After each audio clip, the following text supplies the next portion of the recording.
नमस्कार प्रिय छात्र और छात्राएं, मैं जितेंद्र कुमार रावत अमन कंप्यूटर शॉर्ट हैंड सेंटर आपका हार्दिक स्वागत करता है। जो छात्र और छात्राएं सिंह प्रणाली शॉर्ट हैंड पूरी किताब पढ़ चुके हैं और उस किताब के मैटर की भी शॉर्ट हैंड डिक्टेशन स्पीड बना चुके हैं और उन्हें अधिक शॉर्ट हैंड डिक्टेशन स्पीड बनानी है तो संपर्क करें, क्योंकि हमने रामधारी गुप्ता की किताब में से 203 पेज डिक्टेशन के लिए हैं, जो प्रत्येक पेज में 400 शब्द हैं, जिनका डिक्टेशन 60, 80, 100 व 120 शब्द प्रति मिनट की स्पीड से 400 व 800 शब्दों पर दिया गया है। जो छात्र व छात्राएं विधिवत रूप से इन मैटरों का होमवर्क करके व्हाट्सएप पर चेक करा के अपनी शॉर्ट हैंड डिक्टेशन स्पीड बढ़ाना चाहते हैं या आउटलाइन प्राप्त करना चाहते हैं या शॉर्ट हैंड पढ़ना चाहते हैं तो संपर्क करें। Mobile number 91 98 94 39 41। दूसरा है 700 790 52 75। अतः संपूर्ण पढ़ाई व्हाट्सएप पर वीडियो के माध्यम से कराया जाएगा। धन्यवाद। महोदय, यह भी विचार किया गया है कि जो व्यक्ति समाज में काम करता है, चाहे आविष्कार का काम करे, चाहे दूसरा कोई काम करे, उसको उस काम में तब तक सफलता नहीं मिल सकती है जब तक कि समाज का सहयोग या समाज ने जो परिश्रम किया है या कुछ आविष्कार किया है उसका उपयोग उसको प्राप्त ना हो, उसका उपयोग वह ना कर सके।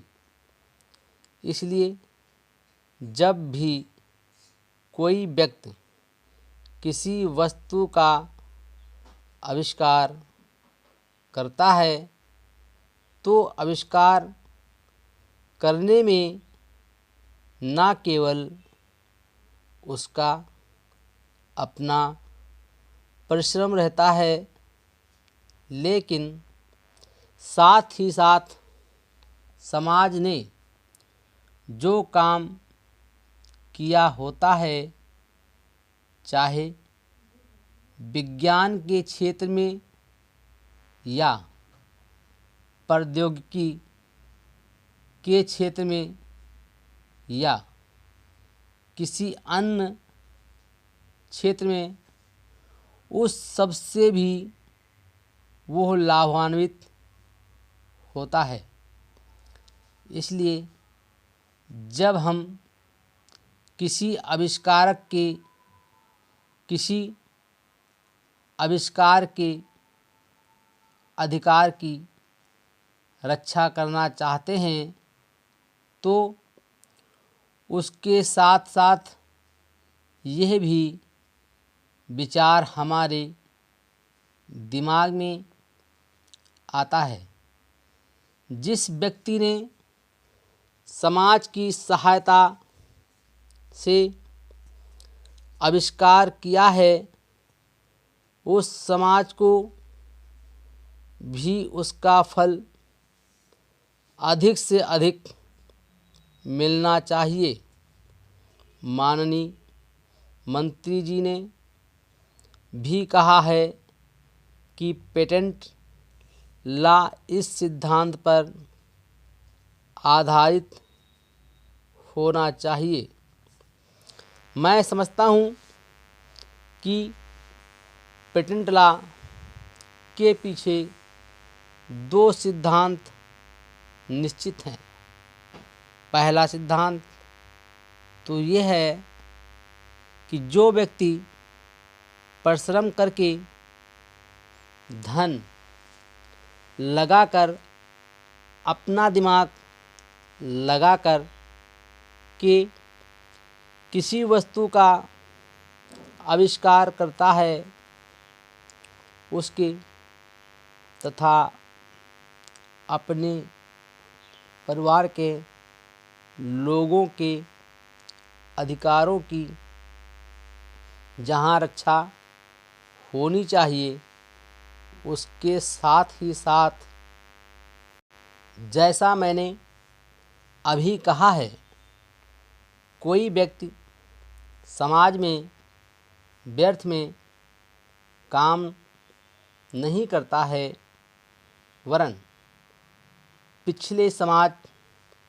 के लोगों ने जो काम किए होते हैं, चाहे विज्ञान के क्षेत्र में या प्रौद्योगिकी के क्षेत्र में या किसी अन्य क्षेत्र में, और जिनके आधार पर वो कोई आविष्कार करता है, उसको उसका प्रतिफल तो मिले, लेकिन जो परिणाम हो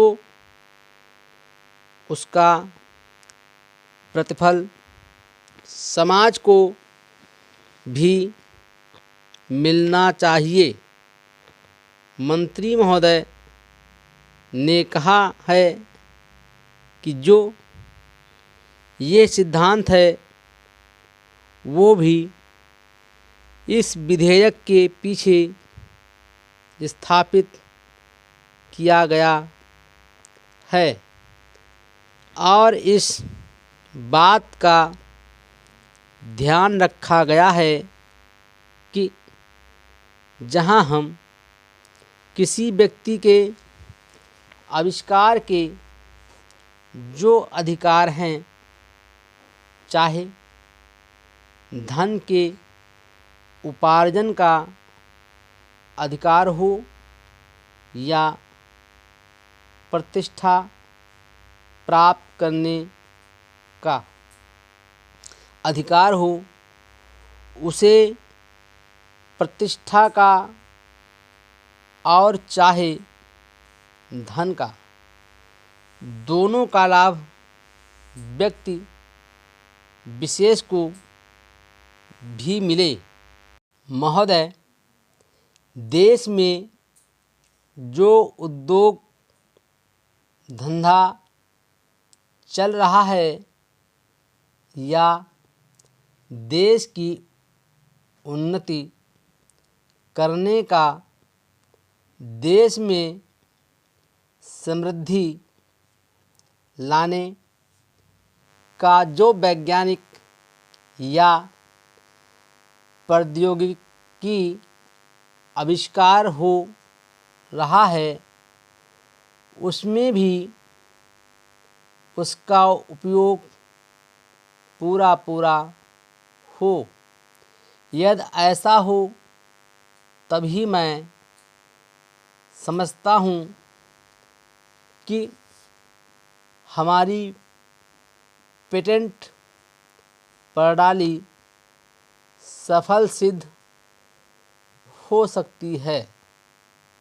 यह प्रश्न उठ सकता है कि किस सीमा तक व्यक्ति के अधिकार की रक्षा की जाए और किस सीमा तक उसके अधिकार का हनन किया जाए, ताकि समाज का अधिकाधिक से अधिक लाभ हो, समाज उसका अधिक से अधिक उपयोग कर सके।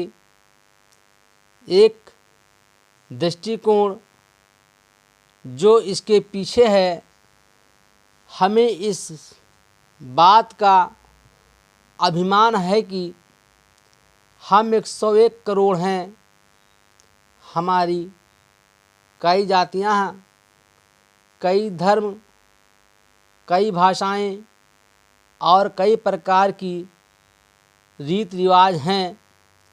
इस विविधता से हमें लाभ उठाना चाहिए, किंतु आज भेदभाव का भूत हमारे सिर पर चढ़ रहा है। भारत को स्वतंत्रता मिली है, इसका अर्थ ये होना चाहिए कि गरीबों की सेवा के लिए आज तक हमें जो सुविधाएं उपलब्ध नहीं थी वे मिली हैं। जिस प्रकार भारत ने अयोध्या के राज्य को राम का समझकर सेवक वृत्ति से राज्य का काम संभाला था, उसी प्रकार हमें समझना चाहिए कि राज्य गरीब जनता का है और उसके नाम पर उसके संरक्षक बनकर हमें उसको चलाना है। अब गरीब को ऐसा अनुभव होना चाहिए कि हर एक उसकी सेवा में लग रहा है। सूर्य के उदय होने पर धनी गरीब सबके घरों में प्रकाश पहुंचता है। ठीक उसी प्रकार स्वराज का लाभ सबको एक समान मिलना चाहिए। इसका सुख धनी निर्धन सबको बराबर मिलना चाहिए। जनता को हमने वचन दिया था कि स्वराज मिलने पर हम आपके दुख दूर करेंगे। अब वह समय आ गया है जब कि हमें अपने उस दिए हुए वचन को सार्थक करना है। इतने बड़े देश में विचार भेद होना स्वाभाविक है। देखना ये है कि हम लोगों के विचारों में कुछ समान अंश भी है या नहीं। यदि है तो समान कार्यक्रम बनाएं। इस प्रकार कार्य करने से हमारे भेदभाव कम होते होते एक दिन मिट जाएंगे और अच्छी बातों का अपने आप उदय होने लगेगा। अगर उसी प्रकार भेद स्थापित करने का प्रयत्न किया गया तो लोग सत्ता के पीछे पड़ जाएंगे और स्वराज प्राप्त होने का आनंद हम लोगों को नहीं मिल सकेगा। Full stop.